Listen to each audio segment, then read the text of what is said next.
cramped airplane cabin, the low hum of the engines, a family excited for a well-deserved vacation. But for the Harrison family, their dream trip was about to become a public nightmare. It all started with a 10-year-old girl and her teddy bear, but it was twisted into a confrontation fueled by prejudice and a flight attendant's abuse of power. You and your family are a security risk. You're being removed from this flight. She sneered, her voice dripping with venom. Little did she know she wasn't just kicking a family off a plane. She was trying to eject the very man who signed her paycheck, the man who owned the entire airline. What followed wasn't just a firing. It was a reckoning that would shake the entire aviation industry to its core. The air in the JFK terminal buzzed with the familiar organized chaos of travel. It was a symphony of rolling suitcases, muffled announcements, and the happy chatter of people going places. For the Harrison family, that place was Aspen, Colorado. It wasn't just a ski trip, it was a pilgrimage.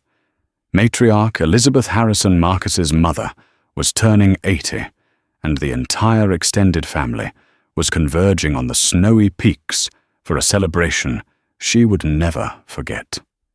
Marcus Harrison, a man whose calm demeanor was the bedrock of a billion-dollar empire, felt a rare sense of uncomplicated peace. Dressed in a simple grey Henley and dark jeans, he blended seamlessly into the crowd. To anyone watching, he was just another father herding his family. No one would guess he was Marcus Harrison, the founder and CEO of Aura Air, the very airline they were flying today. It was a rule of his. Whenever he flew with his family for leisure, they flew economy plus. You can't understand the kingdom if you only ever sit in the throne room, he often told his executives. He needed to feel the legroom, taste the food, and experience the service exactly as 99% of his customers did. His wife, Dr. Lena Harrison, a respected pediatrician with a smile that could calm the most terrified child, was trying to wrangle their 2 kids. Jordan, at 16, was plugged into his headphones, a lanky teenager, trying his best to look detached, but failing to hide his excitement about hitting the slopes. His eyes sharp and observant like his father's missed nothing. And then there was 10-year-old Maya. She was the heart of their family, a bundle of bright energy and innocent questions. Clutched tightly in her arm was Captain Barnaby, a worn, one-eyed teddy bear who had been her steadfast co-pilot on every adventure since she was a toddler. For Maya, flying wasn't just about the destination. It was about the journey she and Captain Barnaby took together in the clouds. As they settled into their seats in row 18, the atmosphere was light. Marcus helped a fellow passenger hoist a bag into the overhead bin, earning a grateful smile. Lena was quizzing Maya on the cloud types they might see. Jordan was already trying to connect to the in-flight Wi-Fi. They were a family anonymous and happy. That anonymity began to fray with the arrival of Carolyn Finch. Caroline was the lead flight attendant, a woman who carried her 15 years of service like a military medal. She had a severe blonde bob that didn't move and a painted-on smile that never reached her eyes. She moved down the aisle with an air of strained authority, her gaze a fine-tuned instrument for spotting infractions, a bag not quite under the seat, a seatbelt not yet fastened.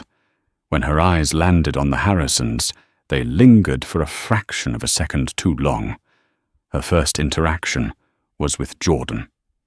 "Sir, all large electronics need to be stowed for takeoff," she said, her voice sharp, gesturing to his laptop on the tray table. "I know, I was just connecting it to the Wi-Fi. I'm putting it away now," Jordan replied, not looking up.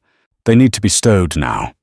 She repeated her tone, leaving no room for discussion. Lena shot Jordan a look, and he sighed, sliding the laptop into his backpack. A minor, forgettable exchange. But then, Caroline's attention shifted to Maya. The little girl, in her excitement, had dropped Captain Barnaby. The bear had landed partially in the aisle. Maya unbuckled her seatbelt and leaned down to retrieve her furry friend. "Mom," Caroline said, her voice cutting through the cabin noise. She was addressing Lena. "Please control your child. She needs to be seated and buckled for departure." "She just dropped her bear. She's getting it right now," Lena said, with a patient smile, helping Maya back into her seat and securing the buckle. "There you go, sweetie." Caroline watched her lips pursed into a thin line. She said nothing more, but the look she gave them felt like a demerit. It was a look Marcus had seen before in boardrooms and negotiations. It was the look of someone making a snap judgment, filing away information to fit a pre-written narrative. He felt a familiar, weary tightening in his chest, but he said nothing, choosing to observe. For now, he was just a customer. The boarding process continued, and the incident with the teddy bear seemed to fade into the background noise of the cabin. The doors were closed, the safety demonstration began, and the plane started its slow, lumbering pushback from the gate. Maya, with Captain Barnaby now safely buckled into the space between her and the window, was chattering excitedly about seeing snow. Marcus was reviewing quarterly fuel expenditure reports on his phone, a habit he couldn't break when Caroline Finch made her return. She was doing a final compliance check, her eyes scanning each row like a hawk. When she reached row 18, she stopped again.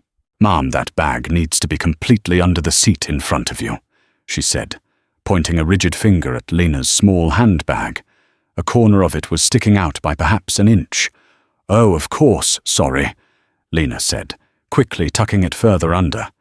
Caroline didn't move. Her gaze shifted to Jordan's feet, then to Marcus's. It was clear she was searching for something. Finding nothing, her eyes landed back on Maya. The little girl was holding Captain Barnaby in her lap. "That toy needs to be stowed during takeoff and landing," Caroline stated flatly. Lena frowned, confused. "It's a stuffed animal. She's just holding it. She's done this on dozens of flights. Many of them on this very airline. It is an object that could become a projectile in the event of an emergency. All loose items must be secured." Caroline recited, her voice devoid of any warmth. "Put it in a bag or in the seat-back pocket." Maya's face started to crumble. She clutched the bear tighter. "But he helps me fly," she whispered, her lower lip trembling. "I'm sorry, sweetie, but it's the rule," Lena said, gently trying to de-escalate. "We'll put him in the pocket right in front of you. See, he can watch from there." But Caroline wasn't interested in a solution. She was interested in compliance. "Mom, I am not going to repeat myself. Stow the item now." The harshness of her tone was disproportionate to the situation. It drew the attention of the passengers in the surrounding rows. Marcus looked up from his phone, his calm expression finally hardening. "My daughter will place her teddy bear in the seat pocket," he said, his voice low but firm. "There's no need for this tone." Caroline turned her cold gaze on Marcus. It was as if she had been waiting for him to speak. "Sir, I am in charge of the safety of this cabin. Your family has been repeatedly non-compliant since boarding. First your son with his laptop, then your daughter in the aisle, and now this. If you cannot follow basic crew member instructions, we have a problem." The accusation hung in the air, thick and poisonous. "Repeatedly non-compliant," Lena repeated, her voice rising with disbelief. "My daughter dropped her toy, and my son was putting his laptop away. This is absurd." Jordan, who had been watching the exchange with growing anger, discreetly propped his phone against the seatback, angled perfectly, and hit record. He knew this wasn't about a teddy bear anymore. "I will not be argued with," Caroline said, her voice now louder, projecting an air of authority for the other passengers to hear. "This is a safety issue. If you continue to be disruptive and aggressive, I will be forced to inform the captain." "Aggressive?" Marcus said, his voice still level but with a new edge of steel. No one is being aggressive. You are escalating a situation with a 10-year-old child over her stuffed animal. We are complying with your request. Maya, put Captain Barnaby in the pocket, please. With tears welling in her eyes, Maya did as she was told, tucking the bear away. The problem was solved. But for Caroline Finch, it wasn't enough. She had drawn a line in the sand, and she felt her authority had been challenged. She looked at Marcus, then at Lena, then at Jordan's phone, which he quickly angled away. She saw not a family, but a threat. "That's it," she declared, her face a mask of indignation. "I don't feel safe with this family's aggressive behavior. I'm notifying the captain." She turned on her heel and marched swiftly toward the cockpit, leaving a stunned and silent row 18 in her wake. The passengers around them exchanged uneasy glances. An older woman in row 17 leaned over. "That was completely uncalled for," she whispered to Lena. Marcus put a reassuring hand on his wife's arm, but inside the calm CEO was receding, and a cold fury was beginning to build. He had spent 20 years building Aura Air's brand on a foundation of respect, service, and inclusivity. In less than 5 minutes, Caroline Finch was setting a torch to it all. The few minutes that Caroline Finch was in the cockpit felt like an eternity. The cabin, which had been buzzing with pre-flight energy, was now hushed. The Harrison family sat in a bubble of tense silence, acutely aware of the curious and pitying stares from those around them. Maya was quietly crying, her face buried in Lena's side. Lena rubbed her back, whispering reassurances, but her own face was a storm of anger and humiliation. Jordan's phone was still recording, now held steady in his lap. Marcus remained unnervingly still. His mind was no longer on fuel reports. It was a whirlwind of case studies, liability assessments, and brand damage calculations. He was cataloguing every word, every action, every breach of protocol. He could have ended this at any moment. A single text message would have brought the airline's entire operational command crashing down on this flight. But he needed to see it through. He needed to know just how broken the system was, how far one employee's prejudice could go when left unchecked. The cockpit door opened, and Caroline emerged, her expression one of grim vindication. Behind her was Captain Evans, a veteran pilot with a salt-and-pepper mustache and a weary look in his eyes. He stopped at their row, his presence commanding immediate attention. "Folks," he began, his voice a low rumble, "I'm Captain Evans. My lead flight attendant has informed me that there has been a consistent refusal to follow crew instructions and that your behavior has become a security concern for the cabin crew." He delivered the lines as if reading from a script, his eyes avoiding direct contact with any of them. He was a man trusting his senior crew, a link in a chain of command he had relied on for 30 years. "Captain, that is a complete mischaracterization of what happened," Marcus said, speaking clearly and respectfully. "We have followed every instruction. This entire issue arose from a flight attendant berating my 10-year-old daughter for holding a teddy bear. Sir, I have to rely on the judgment of my crew in the cabin," Captain Evans said, his tone final. "Ms. Finch has reported a pattern of escalating hostility, and for the safety and timely departure of this flight, I have to take her report at face value. At this point, I'm going to have to ask you and your family to deplane." The words landed like a physical blow. Gasps were audible from nearby seats. "You're kicking us off the plane?" Lena asked, her voice cracking. "Because of a teddy bear? My daughter is 10 years old. This is not a negotiation," Captain Evans said, his patience clearly gone. He was a man trying to solve a problem and get his plane in the air. He had a schedule to keep. "The gate agent is on their way. Please collect your belongings." He turned and retreated to the cockpit, the door closing with a decisive click. The finality of it was absolute. Caroline Finch stood by a sentinel of her own petty victory. She gestured for them to stand. "Let's go. We don't have all day." The humiliation was visceral. As Marcus, Lena, and the children stood up to gather their bags from the overhead bin, they were the center of 100 pairs of eyes. Some held sympathy, others annoyance at the delay, and a few a cold indifference.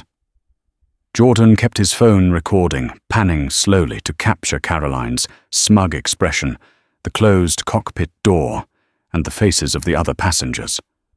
This was evidence. This was truth. The gate agent, a young man named David Chen, arrived with 2 airport security officers. He looked apologetic and deeply uncomfortable. "So, Ma'am, if you'll please come with me," he said softly. As they walked the aisle of shame, Marcus Harrison made eye contact with Caroline Finch one last time. He said nothing. He didn't need to. His expression was one of profound glacial disappointment. It was a look that promised a reckoning. She merely returned it with a triumphant, dismissive smirk, turning to address the cabin. "Apologies for the delay, ladies and gentlemen. We'll be on our way shortly, now that the security issue has been resolved." Stepping off the plane and onto the jet bridge, the sterile airport environment felt hostile. Maya's quiet sobs echoed in the enclosed space. They were pariahs, ejected and shamed. But as the door to Flight 714 to Aspen hissed shut behind them, it wasn't just sealing the Harrison family out. It was sealing Caroline Finch's fate in. Back in the terminal, the world seemed to move on around them. Passengers for other flights laughed and hurried toward their gates, oblivious to the drama that had just unfolded. The Harrisons were led to a customer service desk near their original gate, an island of misery in a sea of hurried travelers. David Chen, the gate agent, stood by, awkwardly unsure of what to do next. The security officers, seeing no actual threat, had already departed. Maya was inconsolable. Lena held her, trying to soothe her, but the public humiliation was a wound too deep for a simple hug to heal. Jordan had finally stopped recording and was furiously typing on his phone, his face a mask of teenage rage. He was uploading the video to Twitter, to Instagram. He tagged Aura Air's official account. Marcus watched his family for a moment, the cold fury inside him solidifying into a diamond-hard resolve. He had seen the system fail. He had felt its boot on his family's neck. Now he was going to dismantle it. He pulled out his phone. He didn't look up the customer service hotline. He didn't search for a complaint form. He scrolled to his favorites and pressed a name: Richard Sterling, Executive Vice President of North American Operations, the second most powerful man at Aura Air. The call connected on the first ring. "Marcus, I thought you were in the air. Everything all right?" Richard's voice was jovial. "No, Richard. Everything is not all right," Marcus said. His voice was quiet, dangerously so. The ambient noise of the terminal seemed to melt away, and David Chen, the gate agent, found his ears perking up. He recognized the name Sterling. He was the executive whose picture was on the message from leadership posters in the break room. "What's wrong? Is it Elizabeth is your mother? Okay?" Richard asked, his tone shifting to concern. "My mother is fine. The party, however, is in jeopardy. We're at JFK Terminal 4, Marcus said. Or more accurately, we're back at Gate B23. We've just been removed from Flight 714 to Aspen." There was a moment of stunned silence on the other end of the line. "Removed? What are you talking about? Like a mechanical issue. Did they deplane everyone?" "No, Richard." Marcus set his gaze, locking onto the plane still visible through the terminal window. "Just us. The Harrison family. We were deemed a security risk by your lead flight attendant, a Ms. Caroline Finch." David Chen, who was processing the refund paperwork, froze. His pen hovered over the form. the Harrison family. He glanced at Marcus, then back at the name on the passenger manifest. M. Harrison. It couldn't be. It was a common name. But then he listened again to the calm, authoritative voice on the phone, a voice speaking to one of the most powerful men in the company as an equal. The blood drained from his face. On the phone, Richard was sputtering. Caroline Finch. A security. Marcus, that's impossible. There has to be a mistake, a misunderstanding. The only misunderstanding, Marcus said, his voice dropping even lower, is that Ms. Finch seems to believe her Aura Air uniform gives her the authority to racially profile and publicly humiliate paying customers. Paying customers who in this particular case happen to own the damn airline. The explosion on the other end of the line was silent, but Marcus could feel it. He could picture Richard Sterling, a man known for his composure, shooting out of his leather chair, his mind racing. "Richard, I want you to listen to me very carefully." Marcus continued, pacing slowly. "I want you to ground Flight 715. Do not let it take off. I want a corporate security team to meet the plane at the gate and escort Ms. Finch and Captain Evans off the aircraft. They are not to fly tonight. I want their full service and complaint records on my desk within the hour. And I want you to arrange for Aura Air's finest private jet, the Gulfstream GX-50, that's sitting in the hangar at LaGuardia, to be fueled and ready for my family in 90 minutes. We will be flying to Aspen tonight." Each sentence was a command, delivered with the quiet, absolute authority of a man who built a global corporation from nothing. "Yes, Marcus. Right away, I'm on it," Richard stammered. I'm so sorry." "Don't be sorry, Richard," Marcus said, his voice cold. "Be better. Fix this. I'll be waiting for your call." He hung up. The terminal was the same, but for David Chen, the world had tilted on its axis. He looked at the family he had just helped kick off a plane, a heartbroken little girl, a furious teenage boy, a stunned and angry mother, and a father who had just grounded a 737 with a single phone call. His hands shaking, David put down the useless paperwork. He approached Marcus hesitantly. Mr. Harrison, sir."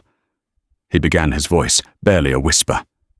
I had no idea. I am so sorry. I was just following the captain's orders."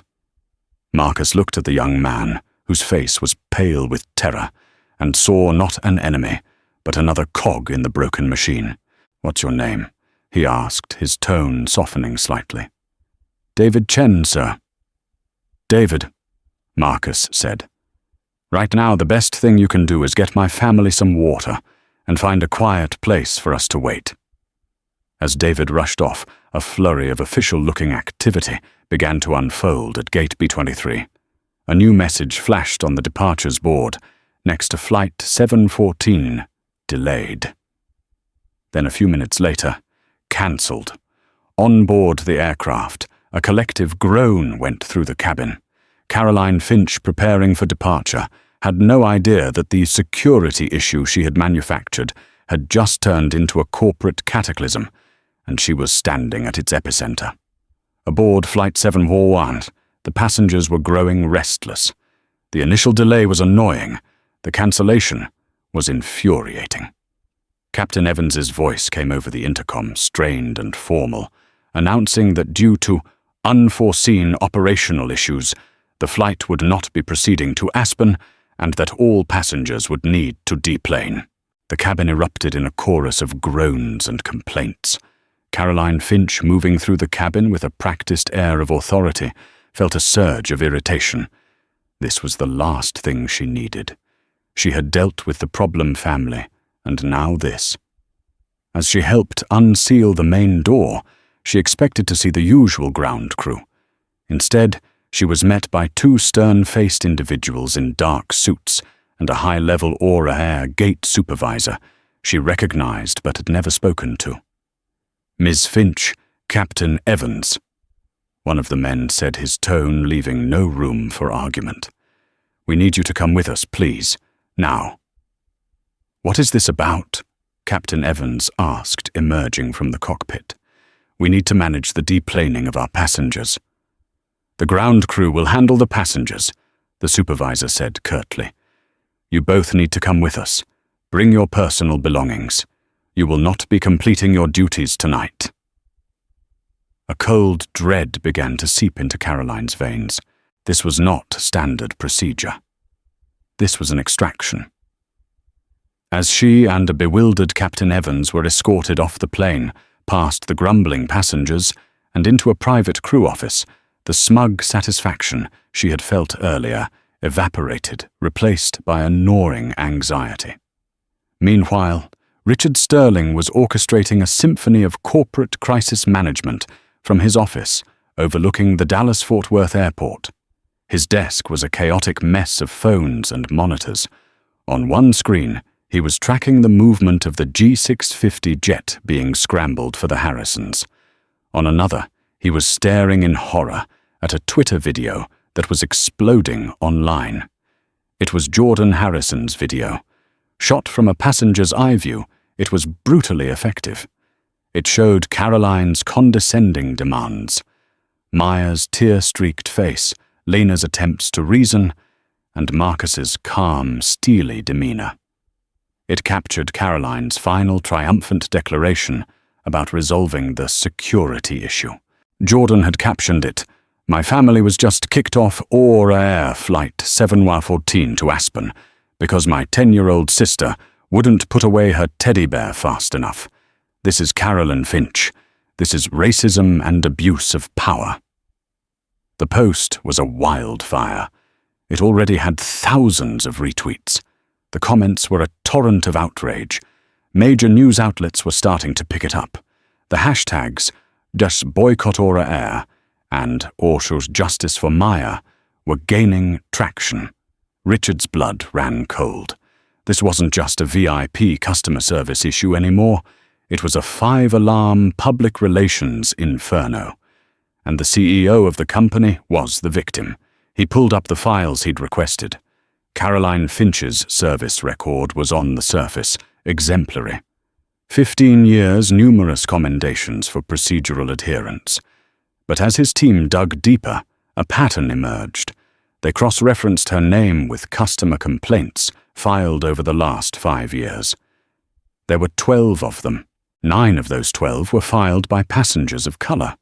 The complaints were eerily similar accusations of rude behavior, overly aggressive enforcement of minor rules, and a condescending tone.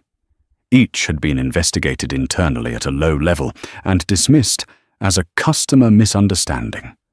The system hadn't just failed the Harrisons, it had been failing people for years. Caroline Finch wasn't a stickler for the rules. She was a bully who used the rule book as a weapon, and she chose her targets carefully. Captain Evans's file was different. It was spotless. He was a pilot's pilot, excellent with the machinery, but known for being hands-off with cabin issues, always deferring to his lead attendant. He had trusted his crew. It was a commendable trait in most situations. In this one, it was a catastrophic failure of oversight. Richard called the secure line in the JFK crew office where Finch and Evans were being held. He put it on speaker. "This is Richard Sterling, EVP of Operations. Do I have Caroline Finch and Captain Evans on the line?" "Yes, Richard. We're here." Evans answered his voice, tight with confusion and stress. "Can someone please tell us what in the hell is going on?"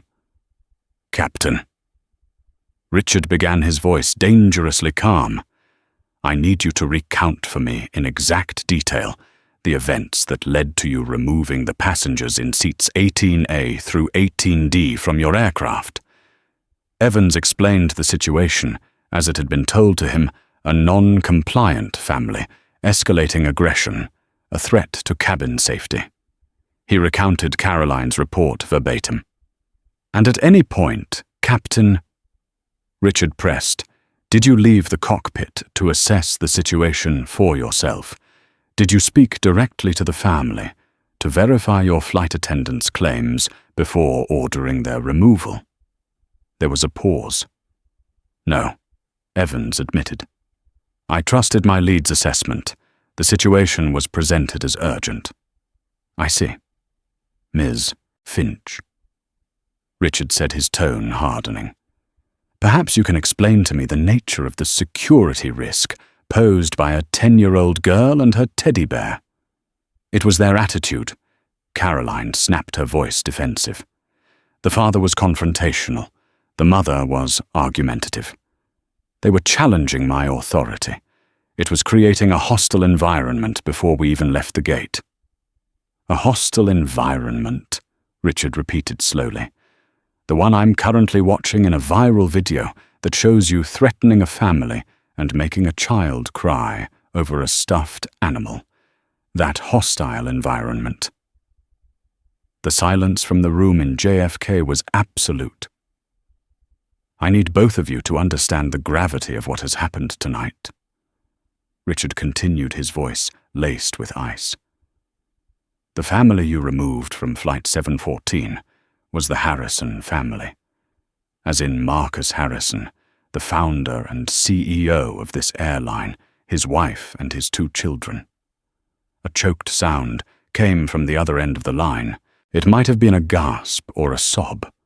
You are both suspended effective, immediately pending a full investigation. You will be flown back to Dallas on the first flight tomorrow morning.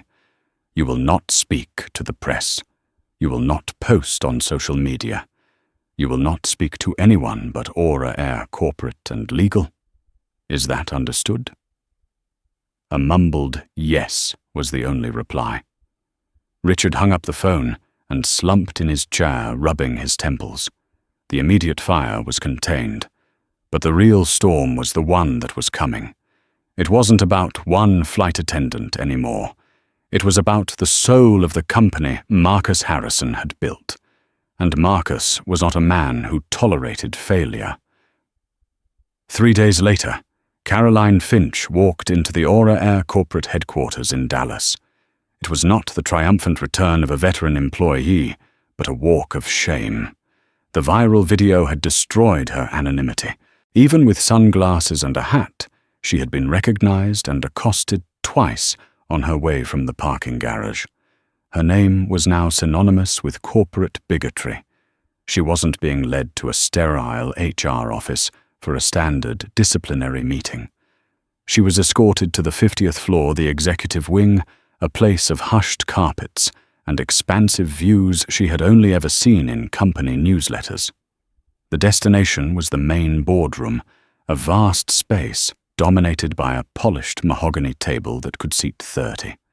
The room was already occupied. At the head of the table sat Marcus Harrison.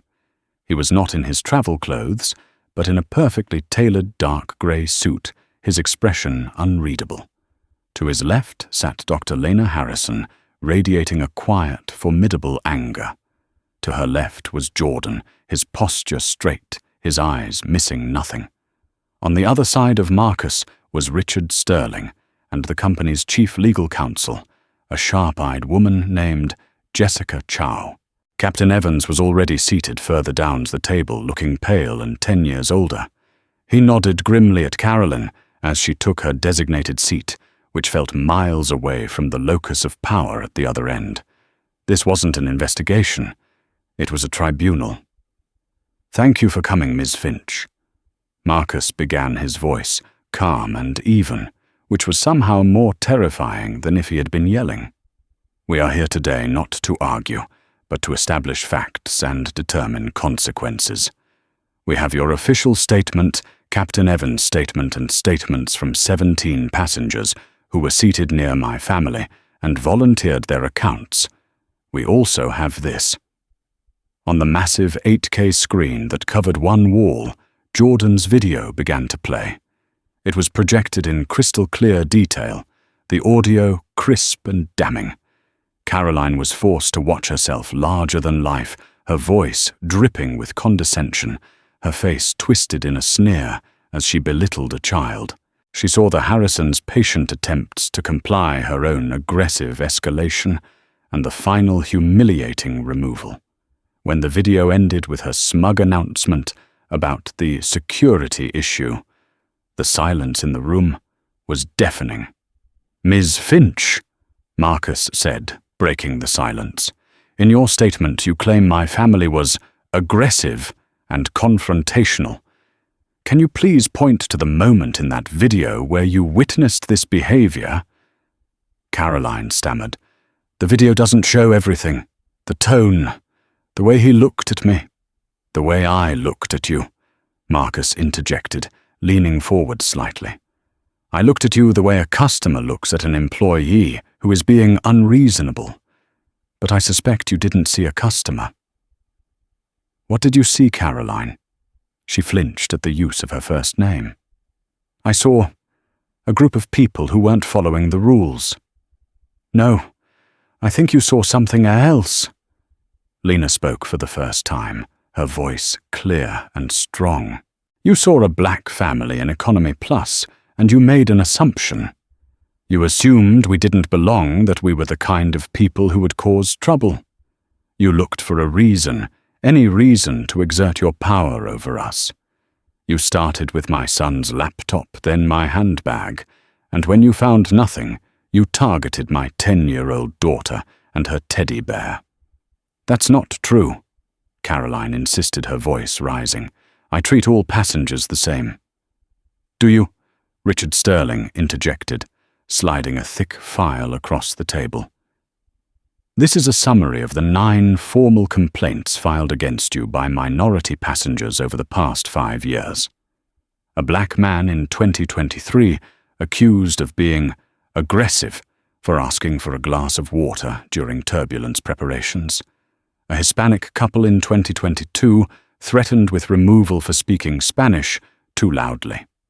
An Asian family in 2021 accused of blocking the aisle while helping their elderly mother. Every single complaint was dismissed.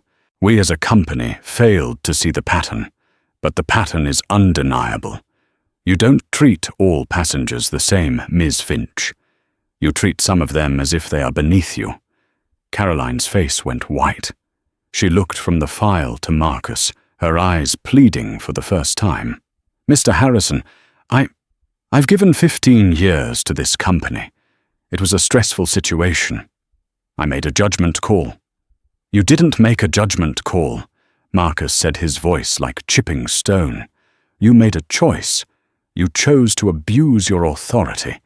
You chose to target a family. You chose to lie to your captain, endangering the trust and command structure of that aircraft. You chose to traumatize a child. My child. My daughter has had nightmares for 3 nights straight, asking her mother if the mean lady is going to take her teddy bear away again."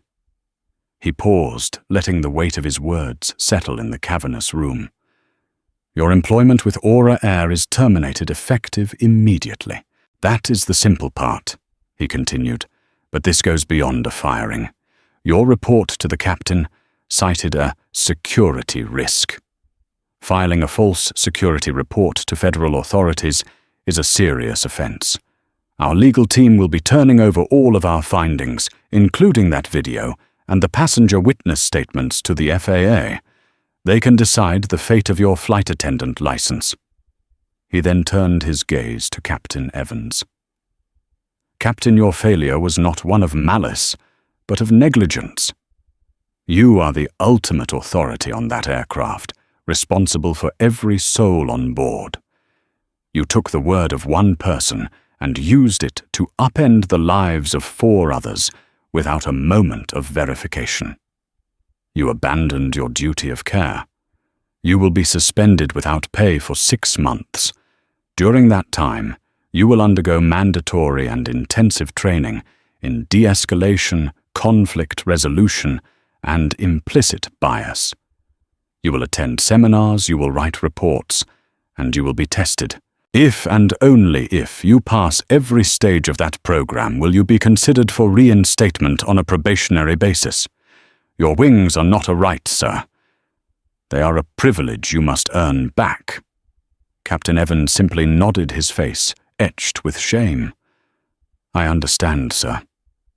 And I am sorry." Marcus looked back at a stunned and weeping Carolyn Finch. "You wanted to teach my family a lesson about following rules, Ms. Finch.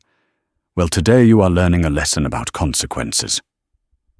The firing of Carolyn Finch and the suspension of Captain Evans were not the end of the story.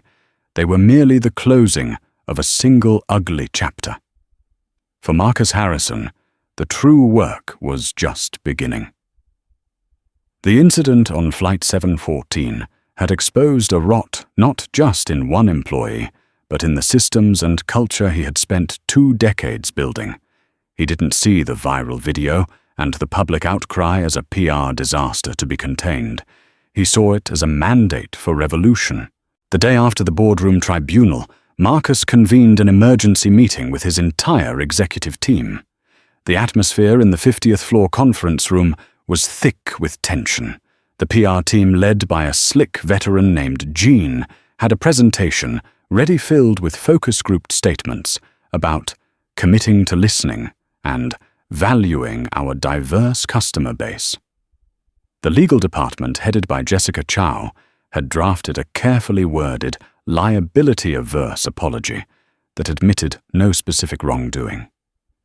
Marcus let them present for 5 minutes before holding up a hand. "Stop," he said, his voice quiet but absolute. "Rip it up, all of it." He stood and walked to the panoramic window overlooking the Dallas skyline. "For the last 72 hours, I haven't been your CEO. I've been a black man who was humiliated with his family on one of his own planes. I've been a father who had to watch his daughter cry herself to sleep because an employee decided our skin color made us a threat. We are not going to manage this. We are not going to spin this. We are going to own it." He turned back to the stunned room. "Gene, your vague apologies are insulting. Jessica, your legal shields are a sign of cowardice. Our company failed. I failed. We fostered an environment where a bully like Caroline Finch could thrive for years, her behavior dismissed as customer misunderstandings because we never bothered to look at the pattern of who she targeted." He outlined his vision not as a suggestion, but as a series of commands. First, a full, unvarnished public statement in his name admitting every failure. Second, the immediate formation of a task force to completely overhaul their in-flight service training from the ground up. He didn't want a consultant. He wanted a coalition. He instructed his team to hire Dr. Annalise Thornton, a renowned sociologist from Stanford, specializing in implicit bias, and David Grossman, a retired Army Ranger and expert in de-escalation psychology. "I don't want sensitivity training," Marcus declared. "I want to rebuild the soul of this company." He announced the initiative would be named the Captain Barnaby Initiative. A few executives exchanged confused glances. "Yes," Marcus affirmed, a flicker of a sad smile on his face. After a one-eyed teddy bear.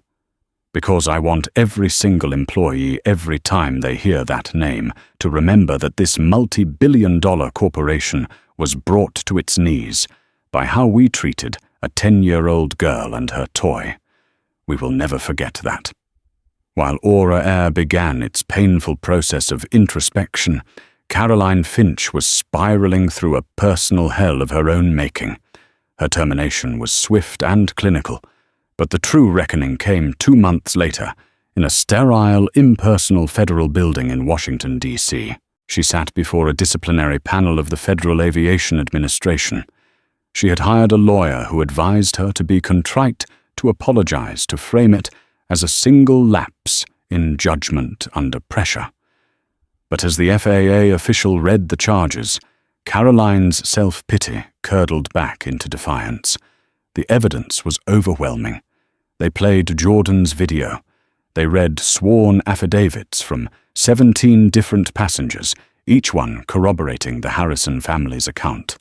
They presented Aura Air's internal investigation, which included the 9 prior complaints filed against her. Ms. Finch, the lead panelist, a stern woman with no-nonsense glasses, said, "The core duty of a flight attendant is the safety of the cabin. You manufactured a security threat where none existed, lied to the captain, and misused federal protocols to settle a personal grievance. Can you explain to this panel how your actions contributed to rather than detracted from the safety of that flight?" I felt threatened. Caroline insisted, her voice trembling with a mixture of fear and indignation. Their collective attitude was hostile. The video doesn't capture the feeling, the energy. I have a right to feel safe at my job. Did Mr. Harrison raise his voice? The panelist asked. No, but his tone. Did Dr. Harrison make any threats? No, she was argumentative. Did a 10-year-old girl with a teddy bear pose a physical danger to you or anyone on that aircraft? Of course not, but the refusal to follow rules. Her defense crumbled under the weight of simple factual inquiry. Her perception, her feeling, was not evidence. What was evidence was the video of a crying child and the calm, measured voices of the parents. The panel deliberated for less than 20 minutes. The verdict was a death sentence for her career. Her flight attendant's license was permanently revoked. The reason cited was not just her actions on Flight 714, but the clear pattern of behavior that demonstrated she lacked the temperament and judgment required for the role. She was, in the FAA's official view, a liability in the sky. The professional consequences were absolute, but the social karma was even more relentless. The viral video had given her a specific, inescapable kind of fame. A month after losing her license, she was in a Target trying to buy laundry detergent when she heard a whisper from the next aisle. "Oh my God, it's her! It's the plain Karen!" A teenager took out his phone and started filming her. "Look, everyone! It's the lady who hates teddy bears!" he shouted. Humiliation washed over her, hot and suffocating. She abandoned her cart and fled the store, the boys' mocking laughter echoing behind her. This became her new reality. She couldn't go to a restaurant, a mall, or even a park without the risk of being recognized, whispered about, and recorded. She lost friends who were tired of the drama. She was forced to sell her suburban home, unable to afford the mortgage without a job, and wanting to escape the constant judgment of her neighbors. She moved to a small anonymous apartment complex, 2 states away, her life reduced to a cautionary tale on the internet, a ghost haunted by a 10-year-old girl and her stuffed bear. Back in Dallas, the Captain Barnaby initiative was taking shape. Marcus Harrison was true to his word, personally sitting in on the curriculum development with Dr. Thornton and David Grossman. They created a revolutionary 3-day immersive course. Day 1 was about confronting bias. Dr. Thornton used data, historical context, and personal testimonials to break down how unconscious prejudice shapes split-second decisions. Employees were put through simulations where they had to make snap judgments, only to have the results reveal their own hidden biases. It was uncomfortable, confrontational, and deeply effective. Day 2, led by Grossman, was about de-escalation. He taught them to see conflict not as a challenge to authority, but as a cry for help or understanding. They role-played scenarios, learning how to use tone, posture, and specific language to diffuse tension rather than inflame it. Marcus himself participated in a role-play, playing the part of an angry, drunk passenger. A young flight attendant, barely a year on the job, successfully de-escalated him, using the new techniques, her confidence growing as she saw the methods work. Marcus's participation sent a powerful message. This was everyone's responsibility. Day 3 was about putting it all together, focusing on empathy and service. The final exercise was a screening of Jordan's video. The room would fall silent as they watched the incident unfold. Then Dr. Thornton would ask, at what point could a different choice have changed this entire outcome? The answers were always a cascade of missed opportunities for basic human kindness. Captain Evans was in one of the first sessions. Stripped of his captain's bars, he sat amongst junior co-pilots and flight attendants, his expression humbled. During the bias training, he had a moment of painful clarity. He realized he hadn't just trusted Caroline. He had trusted her because she looked like what he thought authority should look like. He had accepted her version of events about the Harrison family because subconsciously it fit a narrative he hadn't even known he carried. For the next 6 months, he threw himself into the training, writing detailed reports, mentoring junior pilots, and speaking at sessions about his own catastrophic failure of oversight. He was a man being broken down and rebuilt. The initiative's ripples spread. Marcus, leveraging his influence as CEO, called a summit with the leaders of every major North American airline and regulators from the NTSB and FAA. He presented the Harrison Rule. A single employee's subjective feeling should never be enough to ruin a family's vacation, or worse, he argued, we need a system of checks and balances, a simple second opinion rule. Before a non-violent passenger is removed, a second senior crew member must verify the situation. It's not about bureaucracy, it's about accountability. There was pushback concerns about delays, about undermining crew authority. Marcus countered with a simple financial argument. What costs more, a 5-minute verification or a $100 million brand damage lawsuit and a boycott that tanks your stock price? The logic was undeniable. Within a year, the Harrison Rule became the industry standard. The Harrison family did get to Aspen. The flight on the private G650 was quiet and somber. When they arrived at the sprawling mountain home for the party, the entire extended family enveloped them in hugs. The story had, of course, preceded them. Maya was showered with so many new stuffed animals, she could have opened a toy store. That night, after the joyful chaos of the 80th birthday party had subsided, Marcus and Lena sat on a balcony overlooking the snow-covered mountains. "Are you okay?" he asked, his voice soft. "I'm still so angry," she admitted. "But I'm also proud of you, of Jordan." She paused. "I saw Maya talking to her cousins earlier. She was introducing her new bear to Captain Barnaby. She told them, 'Barnaby is the bravest bear in the world. He stood up to a mean lady and he won.' She's reframed it as a story of strength." "She gets that from her mother," Marcus said, taking her hand. He knew the scars were still there for all of them, but in that moment, seeing the resilience of his daughter and the strength of his wife, he felt a profound sense of purpose. This was no longer just about his family. It was about all the other families who didn't own the airline, who didn't have a direct line to the executive suite. He was now fighting for them. A year later, the Harrisons were flying to London for a summer holiday. This time, they were in a standard Aura airplane in Economy Plus. The airline's culture had visibly shifted. The flight attendants were more engaged, more patient, more observant. Marcus watched as the lead attendant skillfully de-escalated a tense situation between two passengers arguing over an armrest. He saw another attendant kneeling to speak to a frightened child at eye level. During the flight, a young flight attendant who had just finished her training came to their row. She saw Maya, who was now 11, with Captain Barnaby sitting on her lap. The attendant knelt in the aisle, her smile warm and completely genuine. "I know him," she said softly to Maya. "He's Captain Barnaby. He's very famous at our company. We learn all about him in our training. He taught us all how to be better."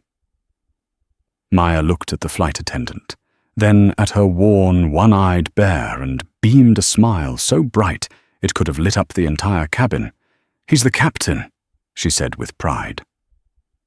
Marcus caught Lena's eye, and in that shared glance, a world of understanding passed between them.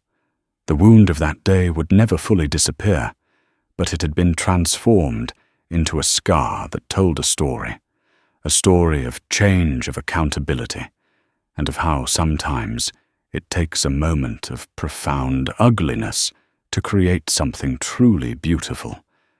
The legacy of Flight 714 wasn't one of humiliation. It was one of hope.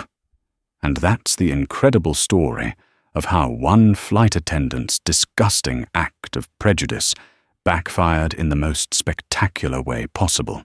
It's a powerful reminder that the person you look down on today might just be the one who owns the ground you're standing on tomorrow.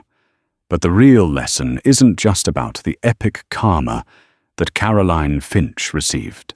It's about what Marcus Harrison chose to do next.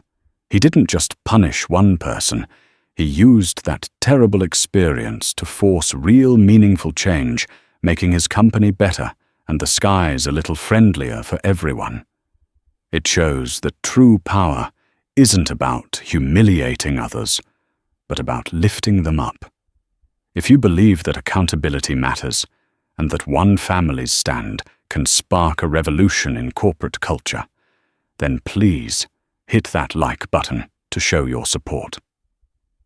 Share this story with someone who needs to hear it, and don't forget to subscribe to our channel for more true stories of justice, karma, and incredible real-life twists. Thank you for watching.